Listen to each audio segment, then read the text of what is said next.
referimos al derecho que nos da la Constitución en el artículo 39 a todos los ciudadanos de presentar proyectos de ley ante la Cámara de Diputados. Si nuestros representantes nos escuchan y saben a qué nos referimos cuando buscamos la ampliación de derecho, me parece que ahí sí se da el ejercicio pleno de la democracia.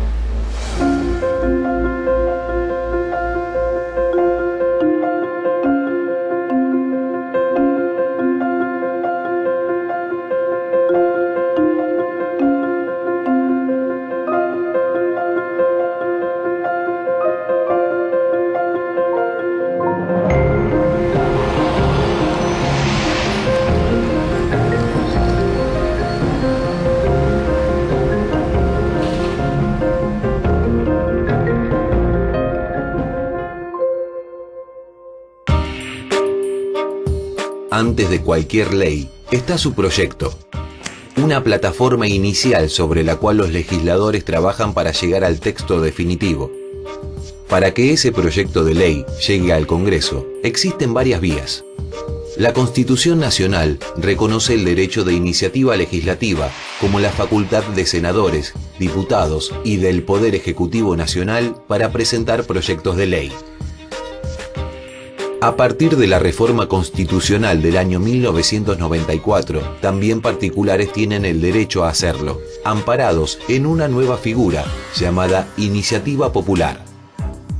La iniciativa popular es un recurso al que pueden acceder todos los hombres y mujeres argentinos mayores de edad, ya sea en forma colectiva, a través de organizaciones sociales, cooperativas u organismos sin fines de lucro o de manera individual. La Constitucional de 1994 introdujo la figura de iniciativa popular que fue reglamentada por la Ley 24.747 a fines del año 1996.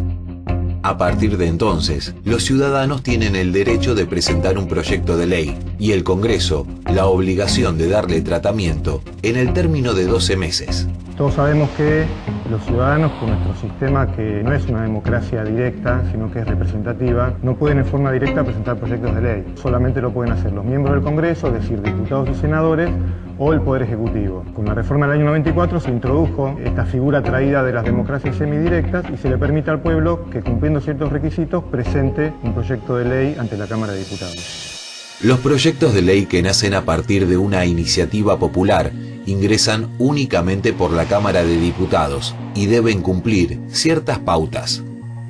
No pueden tratar cuestiones relacionadas con el derecho penal, con una posible reforma de la Constitución, con normas tributarias, con presupuesto, ni con tratados internacionales. También es requisito esencial que los proyectos cumplan con una formalidad en su presentación y que contengan una correcta fundamentación.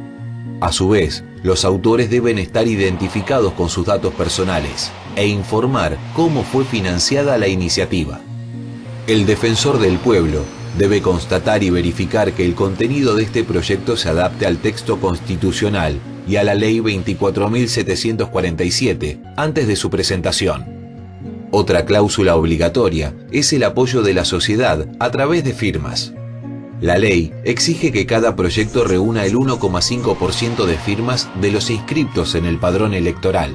La Justicia Nacional Electoral se encarga de comprobar que sean auténticas. Con el documento completo y las firmas reunidas, el proyecto está listo para ser presentado. Una vez certificadas las firmas, tiene que ingresar por la mesa de entradas de diputados, por donde ingresan todos los proyectos de ley. Inmediatamente recibida, se gira a la Comisión de Asuntos Constitucionales, que es la encargada de controlar los requisitos formales, es decir, que estén las firmas, que estén certificadas, que esté lo que decía la ley, es decir, el articulado por un lado, los fundamentos, los nombres de los representantes, de los promotores y la planilla de firmas. Si no existe ninguna objeción formal, el proyecto sigue exactamente los mismos pasos que los ingresados por los legisladores o por el Poder Ejecutivo. Es discutido en comisiones y votado en el recinto, hasta convertirse o no en ley.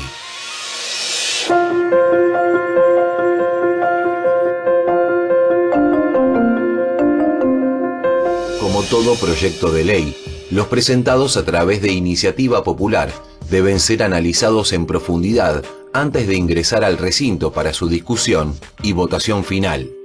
En general, ameritan ser debatidos en varias comisiones a la vez, y por eso se organizan reuniones llamadas plenarios, en las que los legisladores discuten, votan y emiten una resolución denominada dictamen. Un proyecto de ley en general pasa por más de una comisión, no menos de 2 comisiones.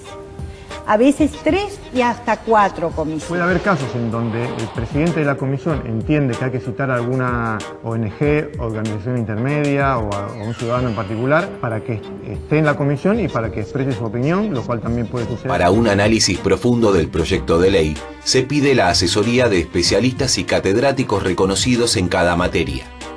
Pero también se considera necesario escuchar las voces de quienes llevaron adelante la iniciativa, los que tienen un interés concreto en que la ley salga.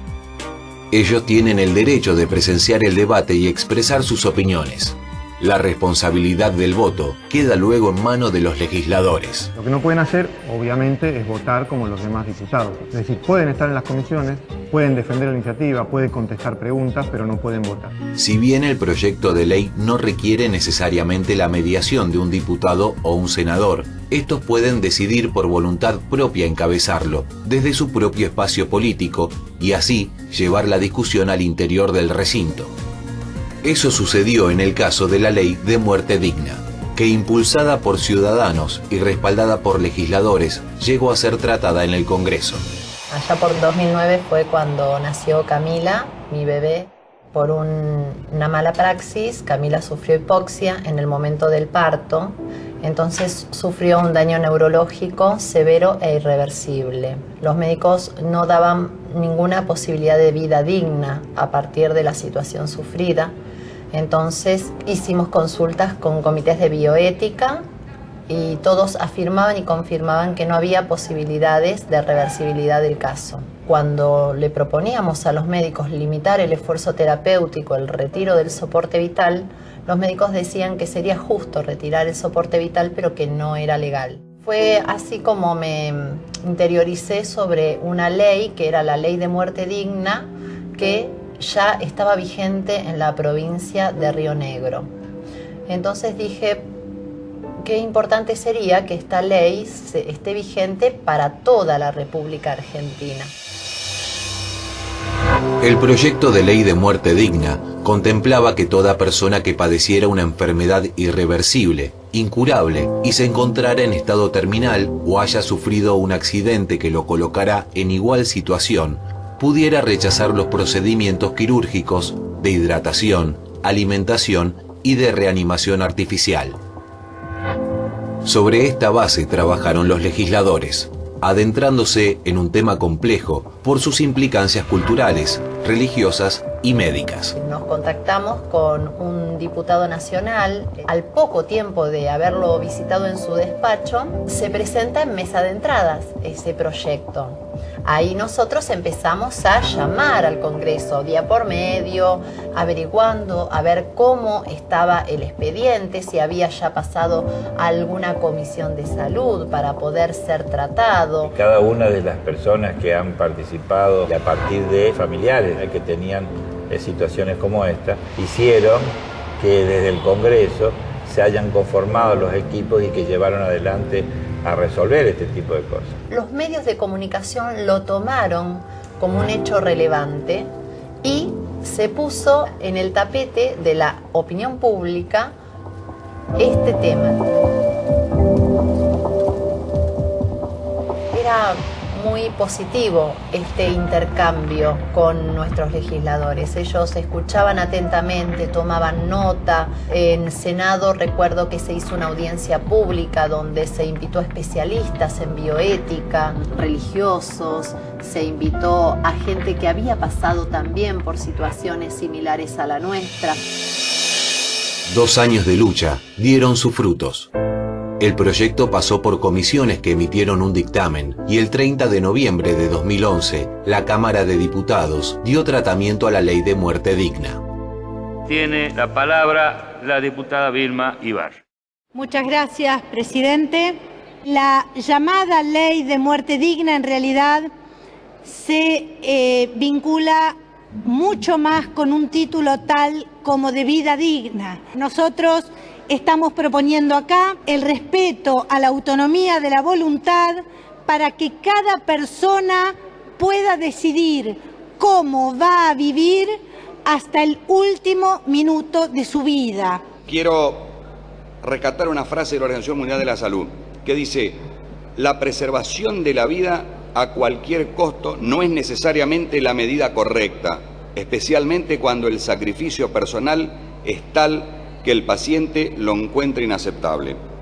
Se va a votar entonces en general el dictamen de mayoría de las Comisiones de Acción Social, Salud Pública y otros recaído en el proyecto de ley sobre incorporación de muerte digna, la ley 26.529, orden del día 3040, tiempo.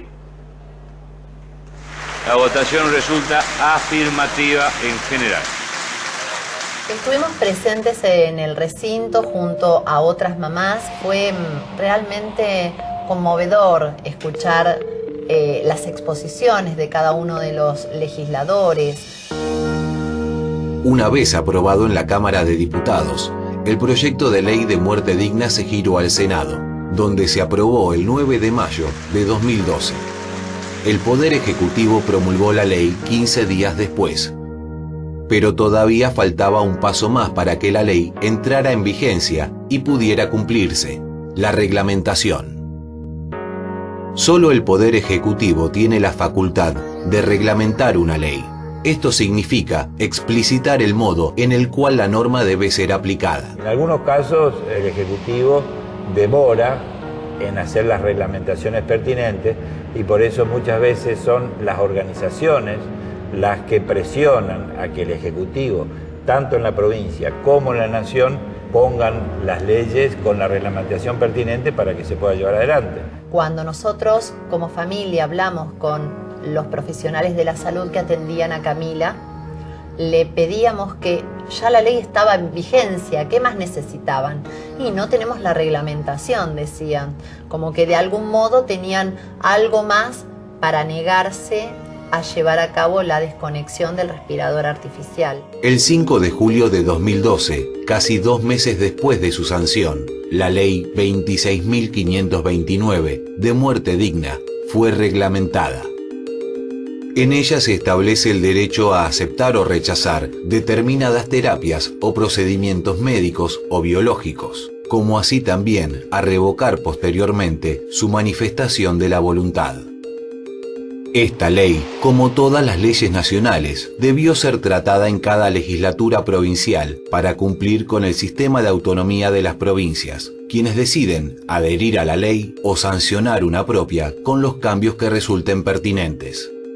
En la mayoría de las provincias, la ley de muerte digna fue aprobada sin modificaciones, pero todavía quedan provincias donde la discusión continúa y aún no se pudo reglamentar una versión definitiva.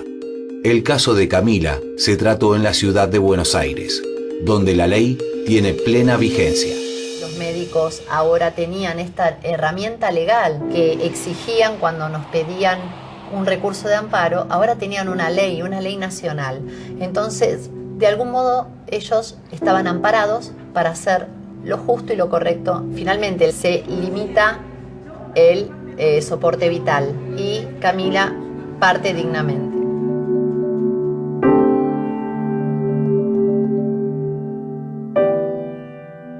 Todo esto hacía que se pusiera sobre la mesa en cualquier hogar este tema. Mirá que si yo paso por una situación así, yo no quiero que me prolonguen la agonía en el tiempo. Déjenme morir tranquilo, déjenme en paz. Entonces, estas decisiones de los pacientes ahora, a partir de esta ley nacional, es un derecho garantizado.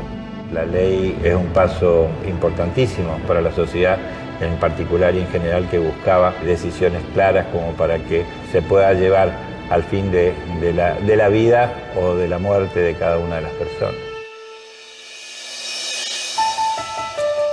Cada ley que sanciona el Congreso es hija de los debates de su tiempo, del contexto en el que se produce y de la coyuntura en la que se desarrolla.